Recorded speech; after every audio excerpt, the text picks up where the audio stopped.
હાલો બેરો, જય સોમનાથ। તો આજે આપણે આવી ગયા છે ગીર સોમનાથ જિલ્લાના કદવાર ગામ વારાહ મંદિર। આપણે બતાવશું આજે કદવાર ગામ વારાહ મંદિર। પૌરાણિક કથા અનુસાર જ્યારે દૈત્ય હિરણ્યશ્યે પૃથ્વીને લઈને સમુદ્રમાં છુપાવી દીધી, ત્યારે બ્રહ્માના નાકમાંથી ભગવાન વારાહ ઉત્પન્ન થયા અને ભગવાન વિષ્ણુના આ રૂપને જોઈને બધા દેવતાઓ અને ઋષિમુનિઓ તેમની સ્તુતિ કરી। બધાના આગ્રહ પછી વારાહ ભગવાન પૃથ્વીને પાણીમાં ગોતવા માટે ગયા।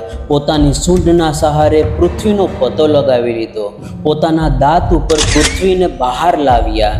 જ્યારે દૈત્ય હિરણ્યકશ્યપે જોયું કે આ પૃથ્વીને કોણ બહાર લાવ્યું, ત્યારે ભગવાન શ્રી વિષ્ણુના અવતાર એવા ભગવાન વારાહને યુદ્ધ માટે લલકાર્યા અને બંનેમાં ભીષણ યુદ્ધ થયું અને અંતમાં ભગવાન વારાહે હિરણ્યકશ્યપનું વધ કરી દીધું અને સમુદ્રમાંથી પૃથ્વીને પોતાના દાંતો ઉપર બહાર લઈ આવ્યા અને પૃથ્વીની પુનઃસ્થાપના કરી।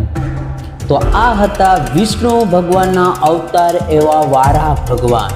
તો મિત્ર, અહીંયા 11ને દિવસે મેળાનું પણ આયોજન કરવામાં આવે છે। તો આ વખતે છે તારીખ 21/6/2025ના રોજ ભવ્ય મેળાનું આયોજન કરવામાં આવેલું છે। તો તમે બધા મેળામાં જરૂરથી પધારજો અને વારાહદેવના દર્શન કરવા માટે આવી જાજો મારી સાથે કદવાર। જો મારો બ્લોગ સારો લાગ્યો હોય તો કામડિયા ભીમને ફોલો કરવાનું ના ભૂલતા। જય સોમનાથ।